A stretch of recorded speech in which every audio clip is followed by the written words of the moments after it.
tarde. No último fim de semana foi comemorado no Brasil o Dia Nacional da Saúde. Os problemas enfrentados pela população têm feito o Poder Judiciário atuar na garantia do direito à saúde. Só este ano a Justiça recebeu 123 mil ações relativas ao tema. Eu sou Rafaela Vivas e esse é um dos destaques do dia. Vamos aos demais. Lei Maria da Penha completa 17 anos. Supremo na semana. Posse de Cristiano Zanin e legítima defesa da honra são destaque no podcast. E ainda, Superior Tribunal de Justiça decide que credor individual de herdeiro não tem legitimidade para pedir habilitação em inventário.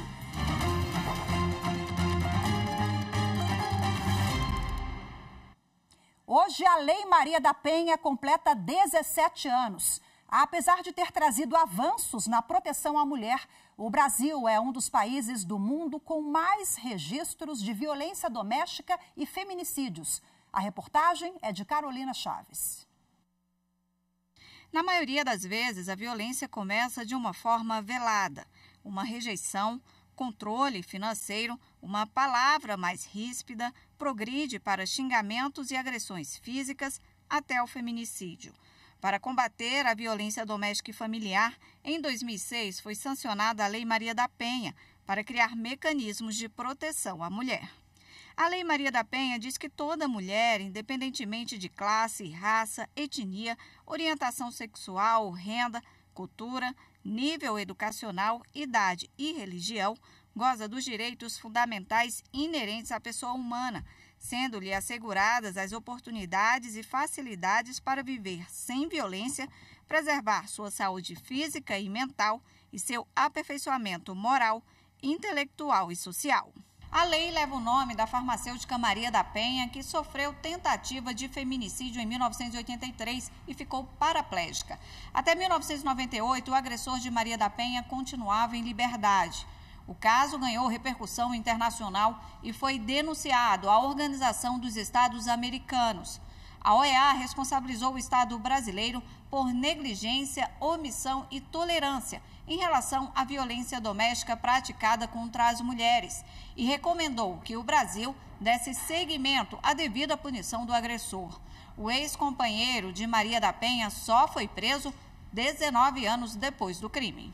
Nesses 17 anos de Lei Maria da Penha, a legislação ampliou o entendimento do que seria violência contra a mulher, além da agressão evidente e o alcance de proteção, como explica a advogada criminalista Marília Brambila.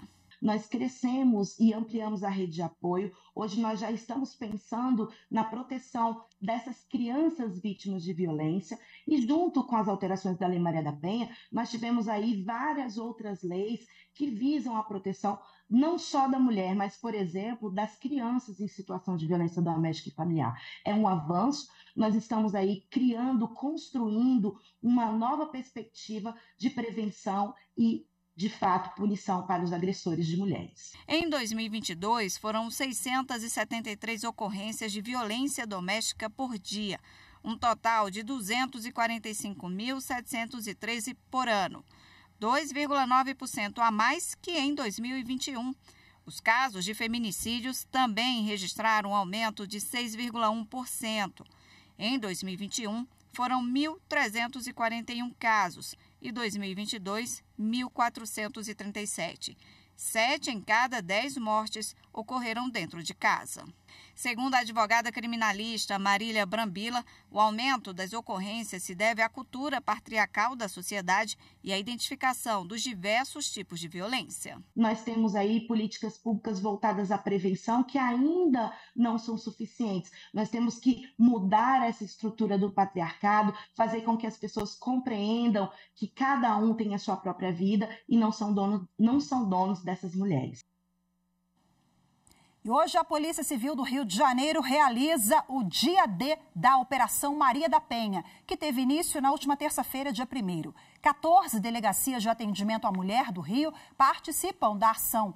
As equipes cumprem mandados de prisão e de busca e apreensão em todo o estado. Com a Operação Maria da Penha, a Polícia Civil espera prevenir e combater esse tipo de crime. Só no primeiro semestre deste ano, as delegacias realizaram 630 prisões e 55 apreensões de armas de fogo. No mesmo período, foram concluídos cerca de 7 mil inquéritos e os agentes solicitaram mais de 11 mil medidas protetivas de urgência. Em Mato Grosso, o Tribunal de Justiça do Estado realiza campanhas e ações para combater os assédios moral e sexual no Poder Judiciário. Acompanhe na reportagem de Maritza Fonseca como foi a instalação das comissões de prevenção e enfrentamento desses crimes. O Poder Judiciário de Mato Grosso realizou a primeira reunião de instalação das comissões de prevenção e enfrentamento do assédio moral e do assédio sexual, com a participação dos novos membros que vão atuar no âmbito do primeiro e segundo graus de jurisdição para desenvolver as ações ao longo deste ano. Uma reunião muito proveitosa, né? Já que houve algumas modificações na resolução de Constituição, que antes nós tínhamos participação de entes externos, como o OAB, a Defensoria Pública, o Ministério Público. Houve uma alteração nesse sentido.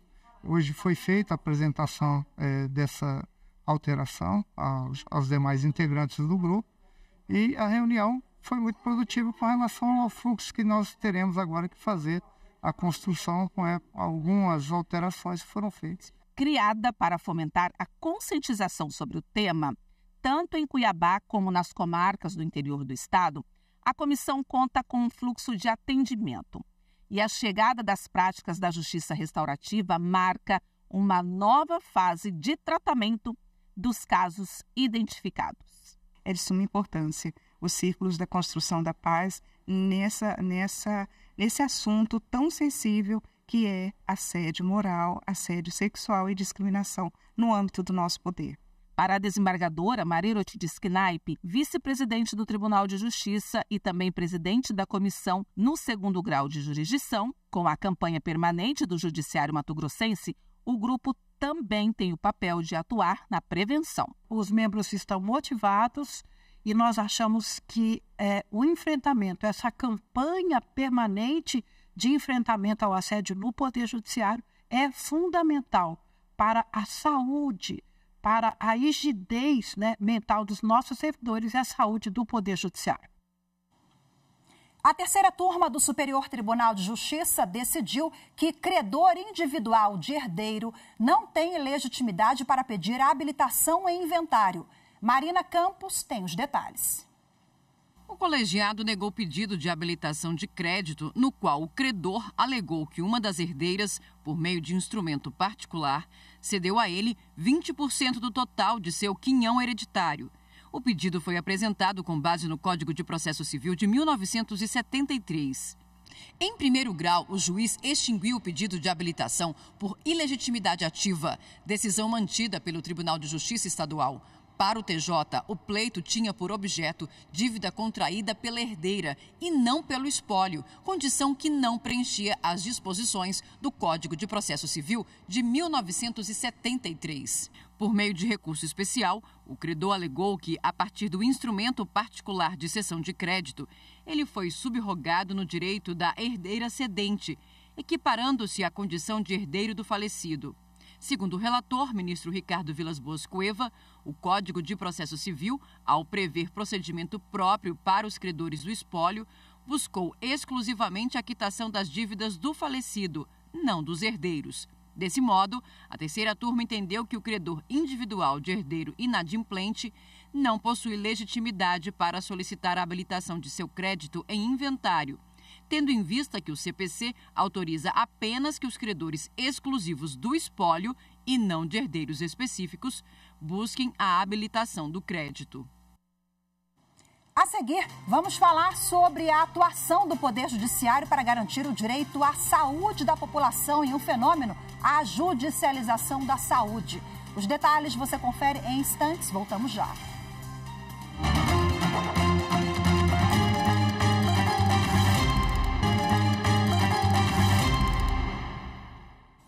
No último fim de semana foi comemorado no Brasil o Dia Nacional da Saúde. A data tem como objetivo conscientizar as pessoas sobre a importância da educação sanitária e de ter um estilo de vida mais saudável.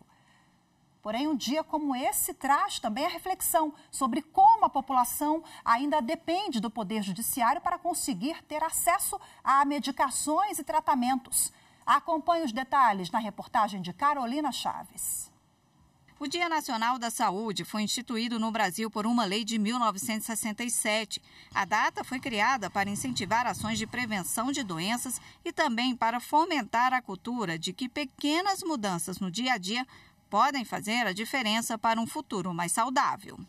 Seria um momento de conscientização se não existissem problemas enfrentados diariamente pelos usuários da saúde pública e da suplementar.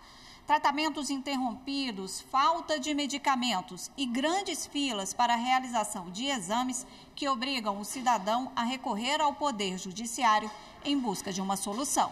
O Conselho Nacional de Justiça criou um mapa para monitorar processos com esse tema.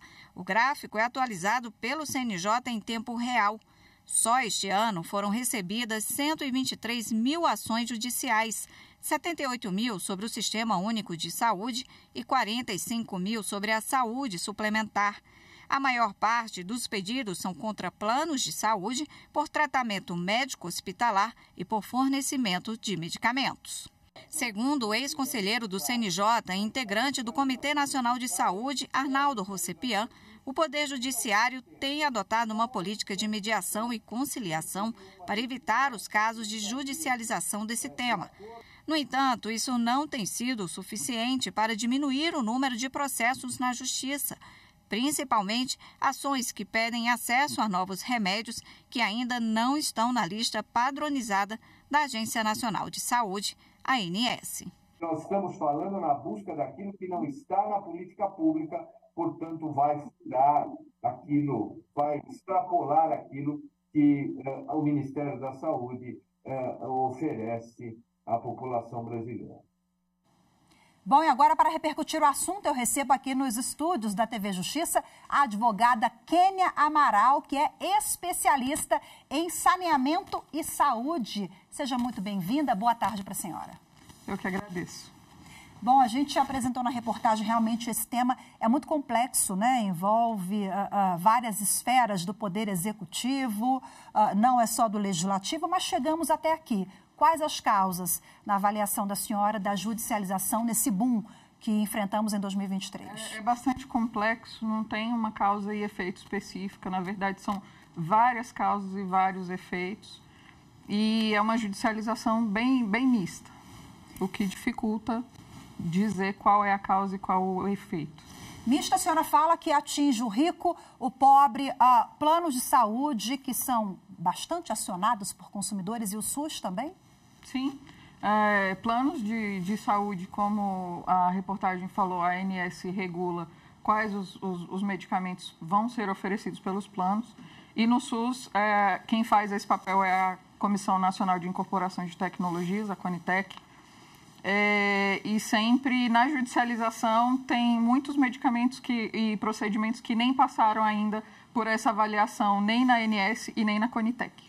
Quer dizer, o sujeito às vezes vê um medicamento ali que foi recém-lançado e ele tem a expectativa, né, de que aquilo faça um efeito naquela comorbidade. Então, aciona o Poder Judiciário antes dos órgãos de saúde terem aprovado, é isso? Exatamente.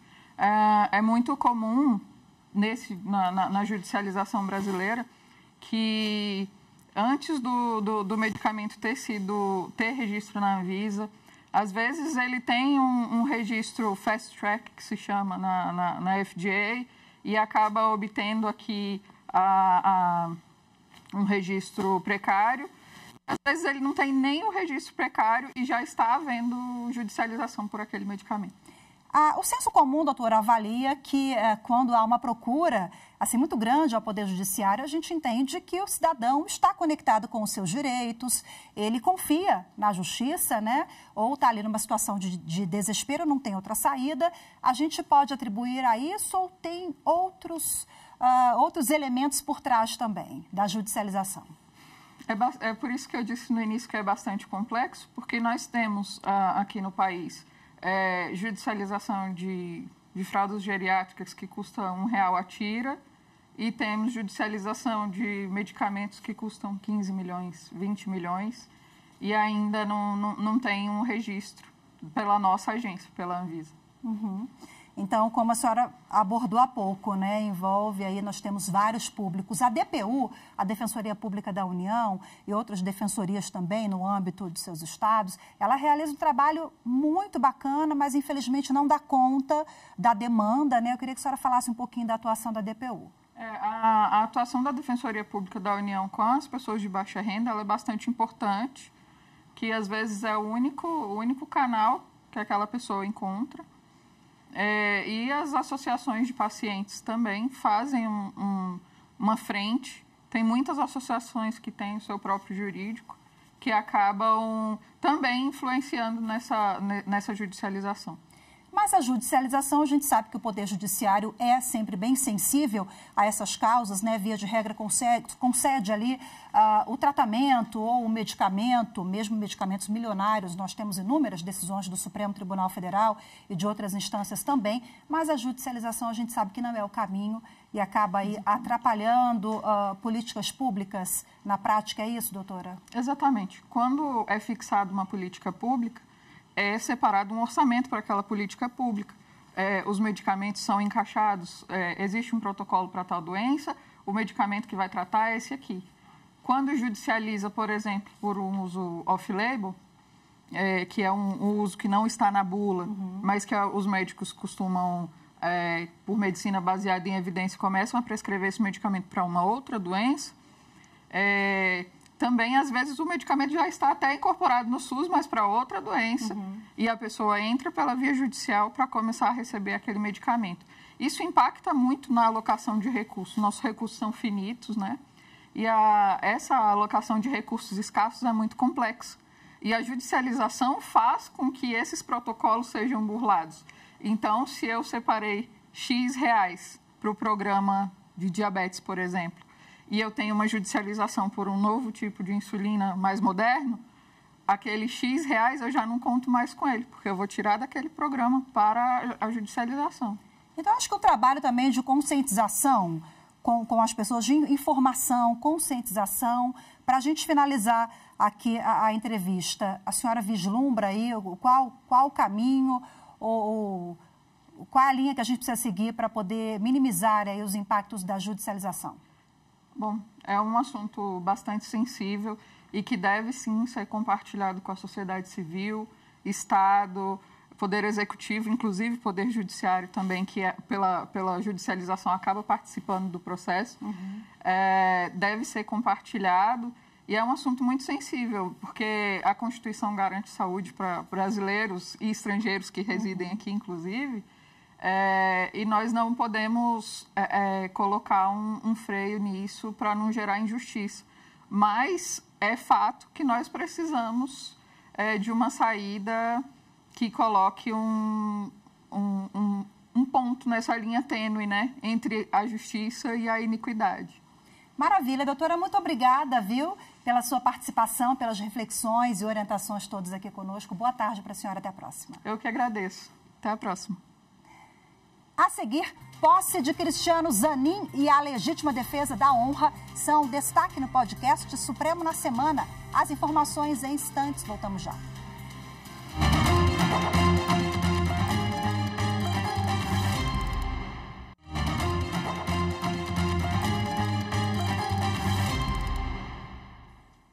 A posse do ministro Cristiano Zanin no Supremo Tribunal Federal é um dos destaques do primeiro podcast Supremo na Semana deste semestre. Acompanhe os detalhes com Anderson Arcoverde.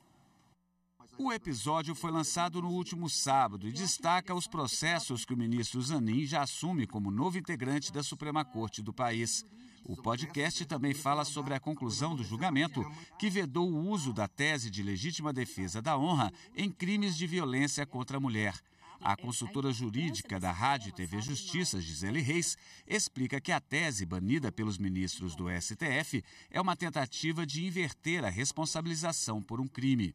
que se pretende com esta tese é, na verdade, subverter a ordem das coisas, no sentido de vitimizar o homem e culpar a mulher por ter sido assassinada. Então, o homem, utilizando em sua defesa esse tipo de tese, é como se ele estivesse afirmando que a mulher mereceu morrer por ter traído ou por ter feito algo que ele supostamente entendeu ter ofendido a sua honra. Outro destaque é a retomada do julgamento sobre a descriminalização do porte de drogas para uso pessoal, com o voto do ministro Alexandre de Moraes, que propôs um critério nacional para diferenciar usuários de maconha dos traficantes. Esta edição do Supremo na Semana é apresentada por Mariana Xavier, coordenadora de novas mídias da Rádio e TV Justiça, e tem comentários da consultora jurídica Gisele Reis e de Mauro Burlamac, jornalista da Secretaria de Comunicação do STF. A 7ª turma do Tribunal Superior do Trabalho determinou a reintegração de uma agente dos Correios à estatal. Ela havia sido dispensada por justa causa por publicar em rede social mensagem considerada ofensiva pelos Correios. Para o colegiado, a empresa deveria utilizar a graduação das penalidades antes de aplicar a maior punição prevista na relação de emprego. A agente trabalhava na ECT desde 2004. Em abril de 2018, foi dispensada por justa causa. O motivo? Uma publicação em seu perfil no Facebook com a frase "escrava na empresa Correios". Na reclamação trabalhista, ela pediu a nulidade da dispensa, alegando que a medida foi excessiva. Em defesa, os Correios sustentaram que a punição foi aplicada com base em fatos devidamente apurados em procedimento interno, em que foi garantido à empregada o exercício do contraditório e da ampla defesa. Para a empresa, os fatos foram graves o suficiente para abalar a confiança que deve existir na relação de emprego, pois a agente teria usado de sua liberdade de expressão para atingir a reputação da empresa. O juízo de primeiro grau afastou a justa causa e condenou a empresa a reintegrar a agente e a pagar os salários do período de afastamento. De acordo com a sentença, a única conduta de publicar a frase em 14 anos de serviço não autoriza a justa causa. E mesmo com o devido procedimento administrativo, a empresa não observou a gradação da punição. O Tribunal Regional do Trabalho da 2ª Região, com sede na capital paulista, considerou válida a dispensa, por entender que o ato, que além de expressamente proibido pelo manual da empresa, é grave o suficiente para caracterizar a quebra da confiança. O caso chegou ao TST e foi julgado pela 7ª turma. O relator do recurso, de revista da empregada, ministro Cláudio Brandão, ressaltou que a expressão utilizada por ela, escrava, embora seja comumente utilizada para indicar de forma jocosa o trabalho em jornada mais extensa, deve ser repudiada, por fazer alusão e pretensamente normalizar um dos crimes mais bárbaros cometidos contra a humanidade, e que até hoje ocorre no Brasil. Contudo, para o ministro, a conduta por si só não serve como justo motivo para a dispensa porque não tem gravidade suficiente para ofender a honra e a imagem da empresa, considerando o sentido coloquial emprestado à expressão. Ainda de acordo com o relator, a empresa deveria ter graduado as penalidades para só assim aplicar a pena máxima. Sem a observância desse procedimento, a dispensa é inválida. A decisão foi unânime. Ainda cabe recurso. A Justiça Trabalhista da Bahia realizou uma audiência pública sobre a decisão que condenou o Brasil em 2020 pela morte de 64 pessoas em Santo Antônio de Jesus, no Recôncavo Baiano. A tragédia aconteceu em 2018 com a explosão em uma fábrica de fogos. A iniciativa tem como objetivo cumprir a decisão da Corte Interamericana de Direitos Humanos e promover um diálogo entre as partes. Acompanhe na reportagem de Carolina Vasco. O TRT da Bahia e o Ministério Público do Trabalho no Estado promoveram uma audiência pública sobre a decisão condenando o Brasil pelas mortes e violações de direitos humanos na explosão da fábrica de fogos de Santo Antônio de Jesus, em 1998. E é lamentável, até triste, que o Brasil tenha precisado de uma decisão da Corte Interamericana de Direitos Humanos para que ele venha cumprir aquilo que efetivamente já deveria ter feito de maneira voluntária, onde 64 pessoas morreram, praticamente todas mulheres, menores, tinha um menino, se eu não me engano, apenas de 4 anos de idade, que trabalhavam num pasto com bois em tendas, fabricando fogos de artifício, traques de massa. E ali havia um depósito de 1,5 toneladas de pólvora que explodiu e dizimou essas vidas. É uma tragédia que nasce da violação. Então, você tem um caso assim, escancarado de violações de direitos humanos sendo fonte de acidente de trabalho, de morte, de adoecimento. Na ocasião, foi assinado um termo de ajuste de conduta. Esse TAC ele vinha sendo negociado ao longo de 60 horas e, obviamente, que a audiência pública ela foi uma força motriz, um motivador para que nós pudéssemos chegar a um termo e firmar e celebrar esse compromisso, onde a Prefeitura ela vai ter que cumprir diversas obrigações, visando justamente ressignificar a vida dessas pessoas. A presidente do Instituto 11 de Dezembro, das Vítimas e Familiares de Vítimas, fala sobre este momento. Uma chave que está se virando aí, né, para que novas possibilidades da justiça venha de fato ser efetivada. São 22 pontos da sentença. A gente sabe que município, estado e União, o movimento entende que ainda está em fase de reparação, que essas implementações ela aconteçam, né, para que possamos também descansar um pouco, porque acabamos sendo revitimizados a cada momento. Um dos pontos específicos e mais sensíveis da sentença é o ponto resolutivo número 18, que ele fala desse desenvolvimento socioeconômico com o diálogo e coordenação das pessoas, vítimas, familiares, integrantes do Instituto 11 de Dezembro. Então, entendemos que não há uma das melhores vias é justamente promover o encontro dessas pessoas. E a audiência é esse espaço em que a gente vai escutar as propostas, escutar, conhecer a sentença, se apropriar desse conteúdo e produzir possibilidades de construção de políticas públicas de combate ao trabalho infantil. E agora uma correção, essa reportagem que você assistiu agora, a tragédia lá no Recôncavo Baiano, na fábrica da explosão em uma fábrica de fogos, ela ocorreu em 1998 e não em 2018, como eu disse há pouco. Então, feita a correção em 1998. O Jornal da Justiça de hoje fica por aqui. Muito obrigada pela sua companhia. Boa tarde, até amanhã. Tchau, tchau.